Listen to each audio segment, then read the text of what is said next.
Hi there, this is Seth, and welcome to the Wrestling Time Post Show. It is Monday, October 9, 2023, and I'll be talking about Monday Night Raw. This was a fallout from Fastlane. Let's kick things off with talking about Cody Rhodes and Jey Uso. So they won the tag team titles last night, and it was totally unexpected. I was not expecting them to win. I really thought Judgment Day was going to retain, but nope, here we are. So they had an in-ring interview. I must say, Michael Cole was just being kind of a jerk to Cody Rhodes. He was asking him about the story and if he finished the story. And before Cody could even answer those questions, Sami Zayn and Kevin Owens interrupt and they congratulate Cody and Jey, but ultimately they end up challenging Cody Rhodes and Jey Uso for those tag titles on tonight's main event.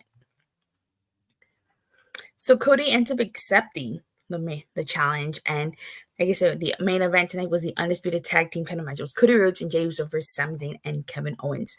And I have to say, this was a really fun match. The winner of this main event would face Judgment Day next week in a rematch. So I'm not surprised that Cody and Jey won here because, Judgment Day is getting their rematch. And we've already seen Judgment Day versus Kevin Owens and Sami Zayn. We don't need to see it again. But at the end, let me see. They played Sami's Bloodline theme, which somebody in the production truck got it mixed up. They did. And I was like, what? That's his heel theme. That was crazy. I really like Cody and Jay's finisher, the 1D cutter. And you have Sami Zayn shaking hands with Cody and Jay, and then KO shakes Cody's hands, and then he hugs Jay. A good match. I knew Cody and Jey were going to win. Yes, I think it was pretty obvious they were going to win, but I thought it was a really good main event. A nice change of pace compared to the usual Judgment Day main event. So I really like that. Speaking of Judgment Day, so JD McDonagh cost them the tag titles accidentally. It wasn't his intention. And so we have a segment where Damian Priest is just choking JD. And Rhea basically says that they got them a rematch for next week. And she wants him to prove himself by taking care of Drew McIntyre. And that she's got business to take care of. And Damian Priest tells JD that part of him wants to finish off JD after Drew takes care of him. So what he's referring to is the opening part of Raw was a Seth Rollins promo where he was basically talking about about his back and about how being heavyweight champion is a great honor in his career. He gets interrupted by Drew McIntyre, and we find out that's going to be Seth Rollins versus Drew McIntyre at Crown Jewel. I'm looking forward to that, and I think that's probably going to lead to Drew McIntyre's full heel turn. He's not a heel yet fully, but he's getting there. So Damian Priest comes out and attacks Seth Rollins. I didn't know Rhea is also creative as well with making the rematch, right? I wonder who she talked to get that rematch. And as usual, as Drew's been doing the last couple of weeks, as Seth Rollins was being attacked, Drew McIntyre was just walking away. But here came out Dominic Mysterio with their Money in the Bank briefcase. McIntyre's full heel turn will come at Crown Jewel. Yeah, I honestly think that's going to happen. I think in order for him to fully turn heel, he's probably going to lose, and then he's going to turn heel. And he attacked Dominic with that briefcase, and he just threw it far away. I don't even know where it landed, but he threw it because he did not want Damian Priest to cash in that Money in the Bank. He even says so in a segment later on in the night where Seth Rollins confronts him and says the match is official and asks him what his problem was. And basically Drew McIntyre says that he's looking out for Rollins, which Rollins tells Drew McIntyre he appreciates that. But Judgment Day couldn't take the title from him, and neither could McIntyre. He chugged that briefcase into the board on stage, right? He did. He just like threw it. That was some throw, I will say. We had a Viking rules match. It's Kofi Kingston versus Ivar. Now I have to say, I've actually really dug these past Viking rules matches that they've done. I don't know about you guys, but I personally have liked them. The only thing that was missing from this match was the boat. I don't know why they didn't have the boat this time. It just seems like they had a lot of Viking shields and it just threw the aesthetic off, if you ask me. Now, Ivar's been trying to get his revenge on Kofi because he blames the New Day for injuring Eric. That briefcase got that briefcase opened after he threw it. It did? I missed it. But this was a really good match. I mean, for a big guy, Ivar can move. Like, he can go. So I was really surprised when he did that moonsault to to Kofi Kingston that won him the match. It's really great to see that the Viking Raiders in some capacity are undefeated in these Viking rules matches. This is their match, and I'm really glad to see that continue. I think my favorite spot in this match had to have been with Kofi Kingston. He grabs Ivar by the beard and he sends him through the table. That had to have been my favorite spot in the match. Probably one of these best spots in the match. It was a banger of a match. Yep, it was banger after banger after banger, like Sheamus likes to say. But yeah, really good match. And this was the first match on Raw, so a good way to kick this off.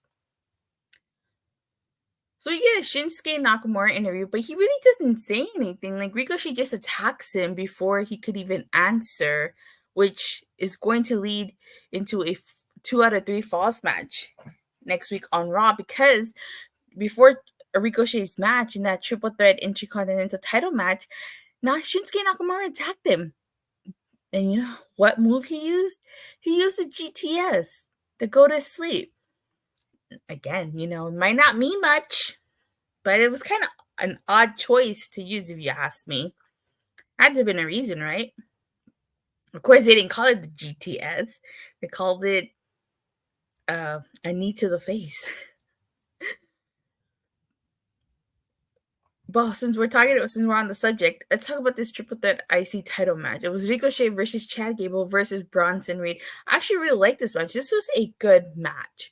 One of my favorite spots was when Chad Gable did that German suplex to Bronson Reed.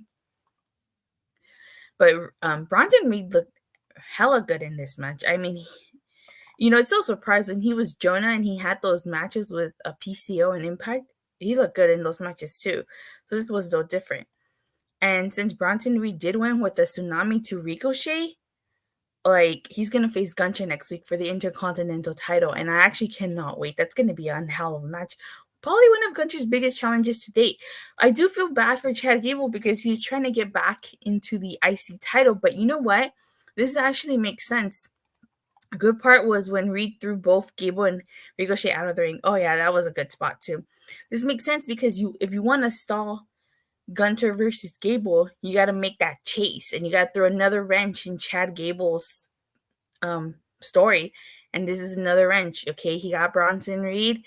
What's next? I don't think it's going to be as easy for Chad Gable to make his way back to the IC title.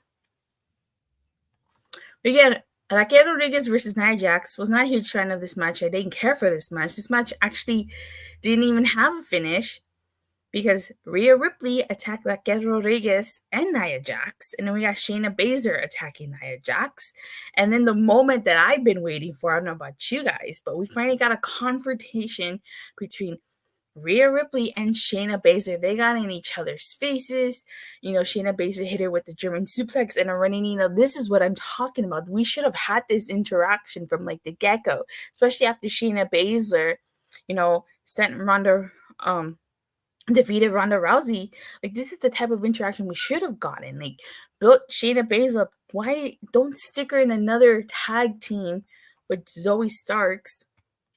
Fatal 4 we're going to get with the women. I believe you. I do think, because there's 4 of them. There's Nia Jax, Rhea Ripley, Raquel Rodriguez, and now you throw in Shayna Baszler in the mix. Fatal 4, maybe at Crown Jewel, maybe at Survivor Series, but I do think, like Michael said here, it's going to lead to a Fatal 4-way. Obviously, Rhea Ripley's gonna probably win.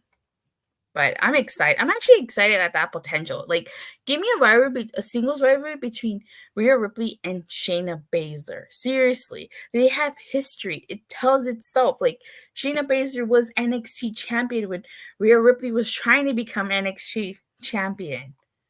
So they need to revisit that. Speaking of Shayna Baszler, she says that she doesn't care if it's Rhea, Nia, or Raquel. If she's standing in the ring, she's the baddest woman in there, and no one sneak attacks her. She's trying to send a message.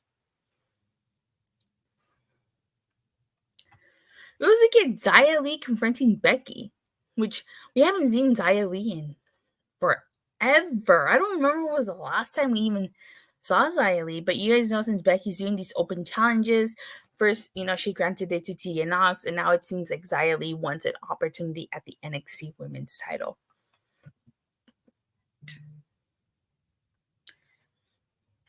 We get Drew McIntyre versus JD McDonagh.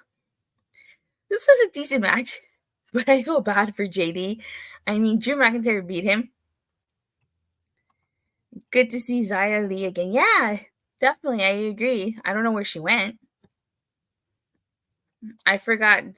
You forgot Xia Li was still employed? I'm surprised she didn't get released in those batch of releases.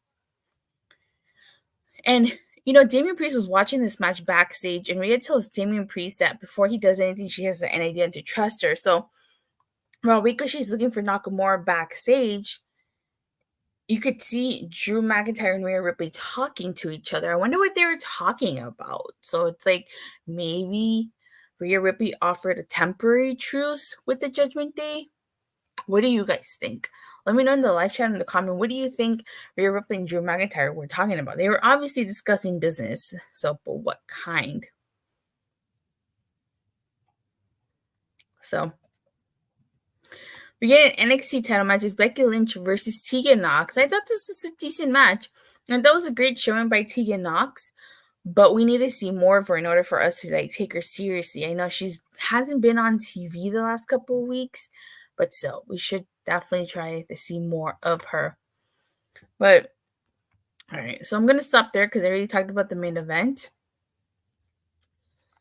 Oh, actually, no, I've missed something. We got the DIY interview, actually, and during this interview, they're attacked by Imperium. So it seems like they might set a side feud with Imperium and DIY, which I'm all up for. Solid match, but that crowd was in a coma throughout the match. Yeah, they were really quiet throughout that match. I wouldn't mind a DIY and Imperium feud. Honestly, this is why I advocate for them to split up the tag titles, because you have more teams that could potentially be tag team champions, but unfortunately they're stuck on one team. And with Triple H coming to SmackDown on Friday, maybe that's what he's going to announce. Maybe we'll get separate tag titles again. We could go back to the Ruthless Aggression area. SmackDown would have the WWE Tag Team Champions. Raw would have the World Tag Team Champions. So I think it's about time we split up those tag titles. At least that's my opinion. You can feel free to disagree with me, but I'm all up for a DIY versus Imperium feud. And I don't think that feud really needs the titles. I think who would ever come out of that feud as a victor would probably challenge for those tag titles. All right. So now I'm going to stop there. And overall, I didn't think tonight's Raw was bad at all. Great, more belts for everybody. I'm just saying, they should split up the tag titles. 7 out of 10, solid show. Bring on Dynamite tomorrow. Yes, about tomorrow. Tomorrow should be an interesting day. We got Dynamite and NXT going head to head.